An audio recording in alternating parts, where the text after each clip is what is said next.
नमस्कार, मैं हूं जायरा। शुरुआत करते हैं हमारी इस खास पेशकश की। कॉर्पोरेट वर्ल्ड में अभी भी वर्किंग वुमेन का रास्ता बेहद मुश्किल है। आईटी सेक्टर, बीपीओ और केपीओ यानी नॉलेज प्रोसेसिंग आउटसोर्स में लगभग 88% महिला कर्मचारियों को जॉब के दौरान सेक्सुअल हैरेसमेंट का सामना करना पड़ता है।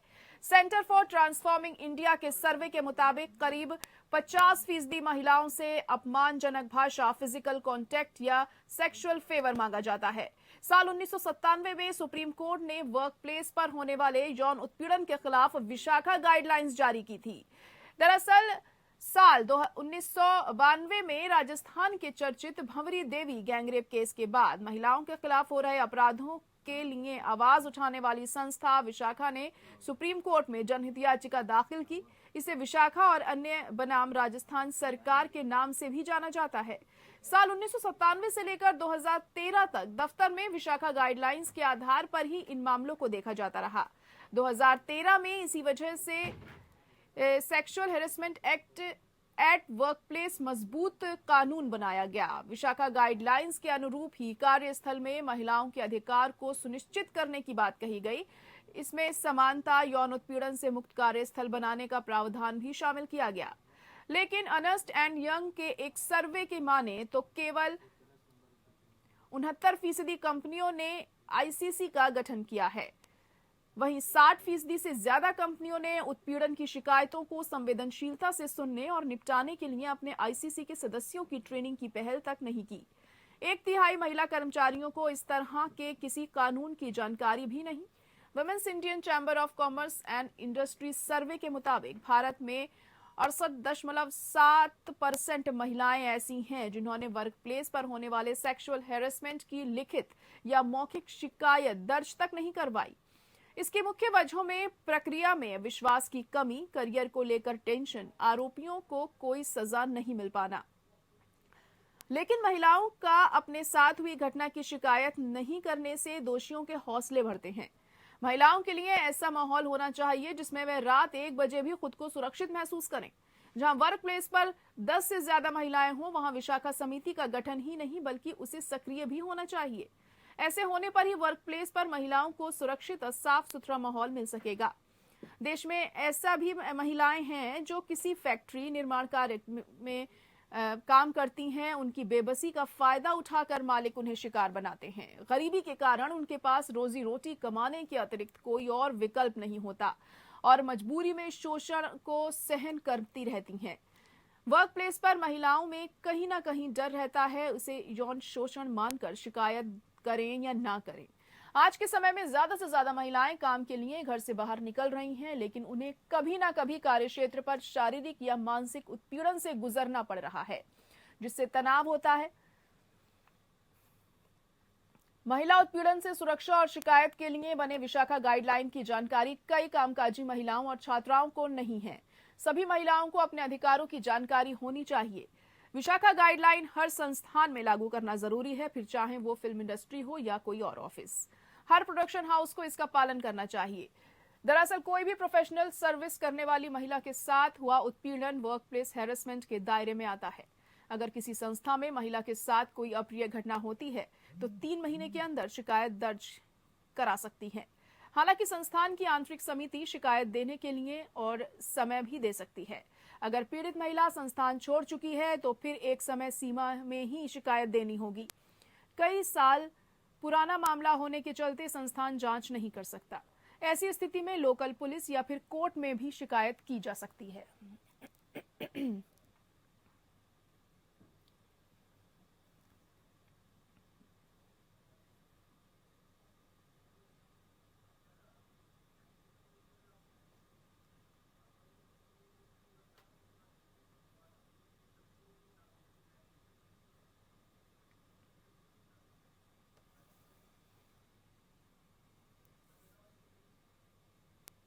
तो इसी मुद्दे पर हम ज्यादा चर्चा करेंगे कि महिलाओं कितनी ज्यादा असुरक्षित हैं अपनी वर्क प्लेस पर। वो वहां पर काम करती हैं, इन्हें किस तरह की परिस्थितियों का सामना करना पड़ता है। शारीरिक शोषण उनका किया जाता है, मानसिक शोषण किया जाता है। मेहमान भी हमारे साथ जुड़ चुके हैं। हमारे साथ विमला बाथम, प्रेसिडेंट यूपी महिला आयोग, जुड़ गई हैं। इसके अलावा स्नेहा कालेता हमारे साथ, जो कि एडवोकेट हैं सुप्रीम कोर्ट की, वो भी जुड़ चुकी हैं।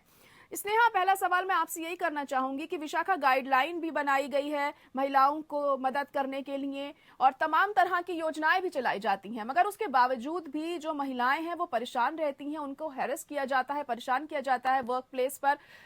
ऐसा क्यों हमें देखने को मिल रहा है कि तमाम योजनाओं के बाद, विशाखा गाइडलाइन के बावजूद भी कोई मदद नहीं मिल पा रही है महिलाओं को? पहले तो मैं ये बताना चाहती हूँ कि this is a very sensitive issue जी। And I am really grateful that APN channel has taken this issue and giving sensitise and awareness. अभी जो सेक्सुअल हैरेसमेंट एक्ट है वो 2013 में बनाया गया है, which is 18 years back. But अभी भी हम अगर देखें तो institution, colleges, schools, medical medical colleges also, hospitals, film industry, everywhere there is an harassment. There's a sexual harassment at workplace. ये directly affect होते हैं women to right to work and right to live. तो directly हम लोग के जो संविधान है, कॉन्स्टिट्यूशन ऑफ इंडिया, जो आर्टिकल 14, 15, 19, 21 बताते हैं, तो it is somewhere it is very much crucial and important कि सेक्सुअल हैरेसमेंट क्या है फर्स्ट ऑफ ऑल, और इसको किसके सर्कमस्टांसेस में ये घटना होती है, ये यू नो द परपिट्रेटर और विक्टिम कैसे बन जाते हैं। फर्स्ट ऑफ ऑल मैं ये बताना चाहती हूँ जो सेक्सुअल हैरेसमेंट एक्ट है उसका डेफिनेशन जो दिया गया है वो बोलते हैं any sexually coloured remark, physical contact, even verbal and non verbal, दोनों ही।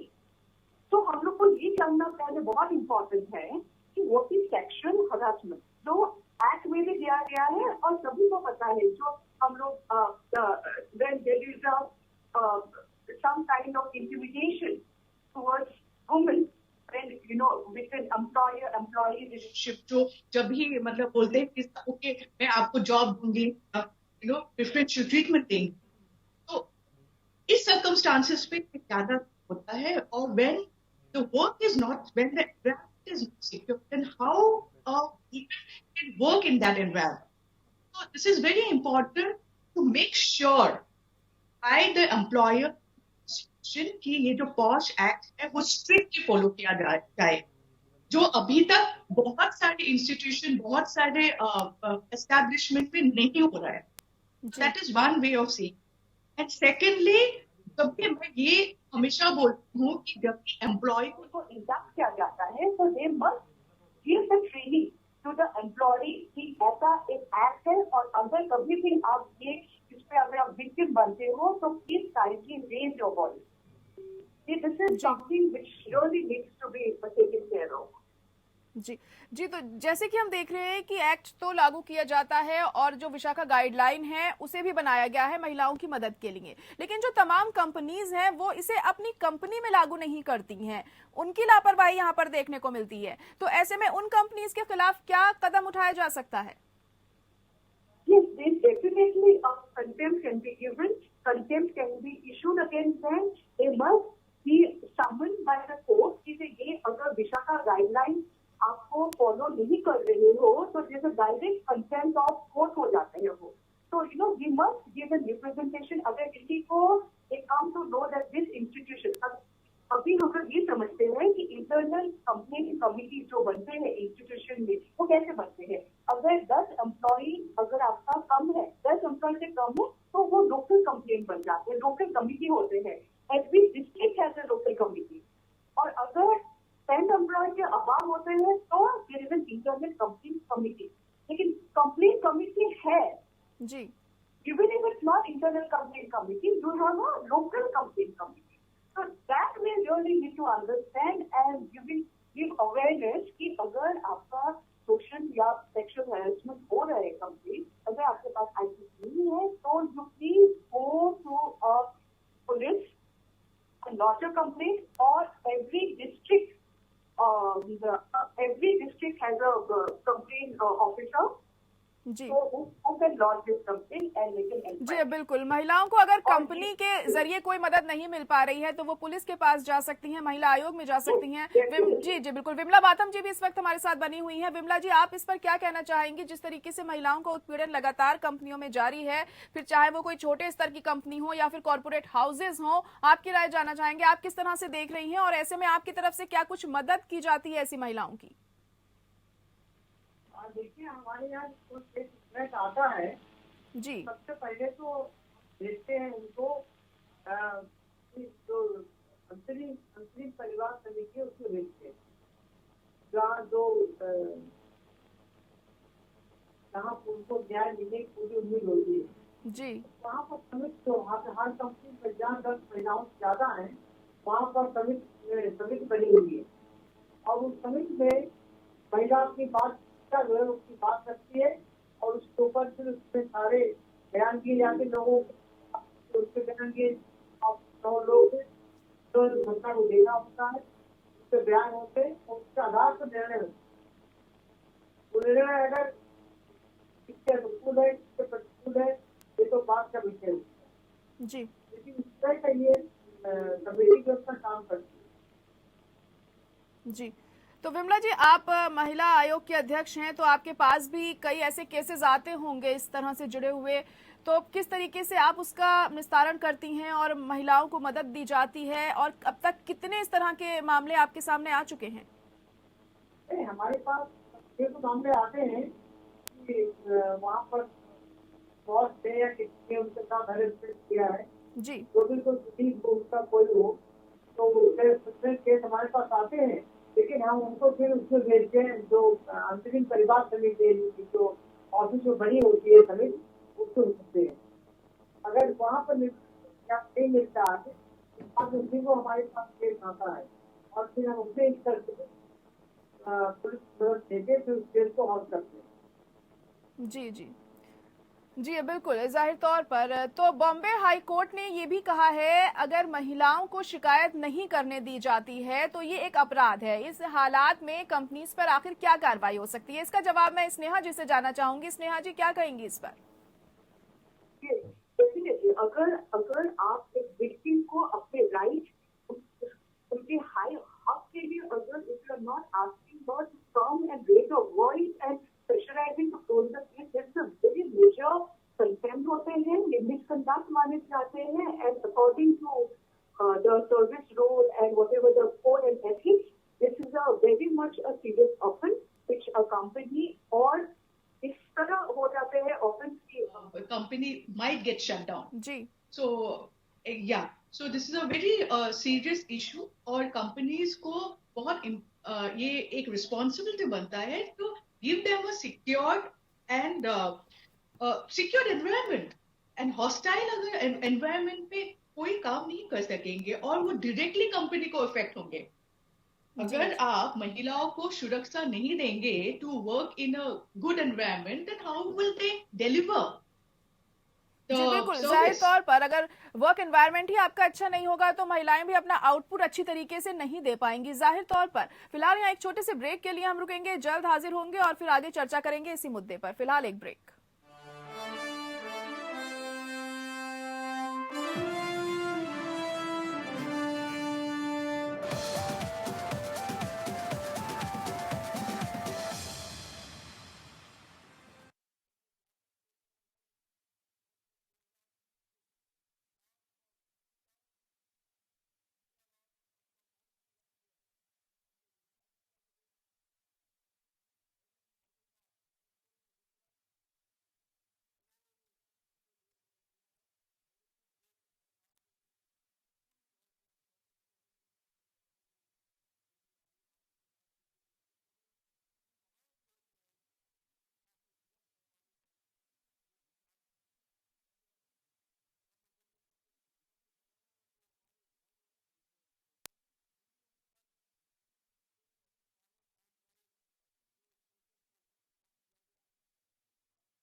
बिल्कुल, कामकाजी महिलाएं कितनी सुरक्षित हैं, ये सवाल अभी भी बना हुआ है, क्योंकि तमाम कंपनीज में, ऑर्गेनाइजेशन में महिलाओं के साथ दुर्व्यवहार होता है, शारीरिक तौर पर, मानसिक तौर पर उनका शोषण किया जाता है। और इसी पर हम चर्चा कर रहे हैं। हमारे मेहमान भी हमारे साथ लगातार बने हुए हैं। हमारे साथ विमला बाथम जी भी हैं, स्नेहा जी भी हैं। विमला जी, अगला सवाल आपसे ये करना चाहूंगी कि अक्सर महिलाओं के साथ शारीरिक शोषण होता है, मानसिक शोषण होता है, इसकी शिकायत वो नहीं करती हैं, और एक डर होता है उनके दिल में, या तो बदनामी का डर होता है, या फिर कहीं ना कहीं जो ऑफिस में जो उनके हेड होते हैं, बॉसेस होते हैं, वो उनको प्रताड़ित करते हैं और डराते धमकाते हैं कि उनके साथ और भी कुछ गलत हो सकता है। तो ऐसे में इस दिशा में क्या कुछ अहम कदम उठाने चाहिए उन महिलाओं को, और क्या करना चाहिए जो वो अपने आप को सुरक्षित महसूस कर सके? विमला जी। देखिए, महिला को बोल्ड होना पड़ेगा। जी जिसके साथ कोई धक्का-धक्की है, जिसको धमकाया गया है, उसको मुखर होकर अपनी बात रखनी चाहिए। और जो सभी के सामने अपनी बात को मुखर होकर रखती है, उसको छुपाना नहीं चाहिए। जो दोषी है उनको तभी सजा मिलेगी अगर वो महिला अपनी बात को खुल के कहती है। तो इस मामले में मैं ये कहूँगी कि महिला को उसको बोल्ड होना पड़ेगा, खुल के आना पड़ेगा, सामने अपनी बात को कहना पड़ेगा। तो कोई ऐसी बात नहीं है। ये तो कई बार ऐसा होता है ऑफिस में कि महिला का अन्याय होता है, तो अन्याय को सहना भी एक तरह से अन्याय है। तो अन्याय सहना नहीं चाहिए, अपनी बात को खुल के रखना चाहिए। जी बिल्कुल, जाहिर तौर पर यहाँ पर बोल्ड होना बहुत ज़रूरी हो जाता है, क्योंकि अन्याय सहना भी एक तरीके का अपराध ही है, और ये कोर्ट की तरफ से भी कहा गया है, क्योंकि अगर आप खुद ही अपने लिए खड़े नहीं होंगे तो आपको न्याय कैसे मिल पाएगा? ये सवाल भी जाहिर तौर पर सामने आता है। फिर स्नेहा जी, आपसे ये जानना चाहूंगी कि ऑनलाइन काम के दौरान भी सेक्सुअल हेरेसमेंट होता है, इसके बारे में बताइए, क्या कानूनी उपचार हैं इसके? हाँ जी, मैं ये बताना चाहती हूँ, जब भी कैन यू हियर मी? जी जी जी, सुन पा रहे हैं हम आपको, कहिए।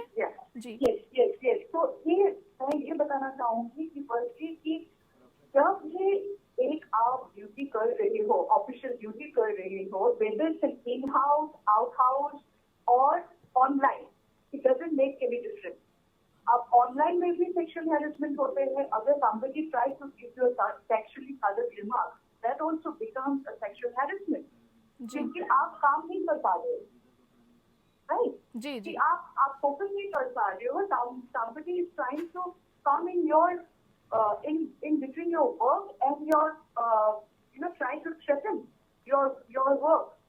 So this is very important और जानना जरूरी है कि okay, if I am traveling to XYZ city with an employee or employer, and if I am harassed during that time, और हम लोग ऑफिस में नहीं है उस टाइम, तो ये सेक्सुअल हैरेसमेंट डेफिनेशन में नहीं आएगा। ऑफ कोर्स आएंगे, इन हाउस हो, ऑनलाइन हो, और अभी पैंडेमिक का we are all going through a pandemic times and it would get over. But ये है कि अगर इन हाउस में, अगर ऑफिशियल ड्यूटी में जाते हैं, तो yes it would include at work place.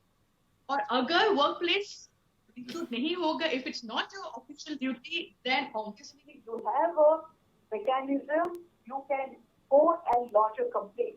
लेकिन if a victim, you cannot be if you're a victim, you have to raise your voice. And you have a law, you have a specific law. If it doesn't come under specific law, you have an IPC.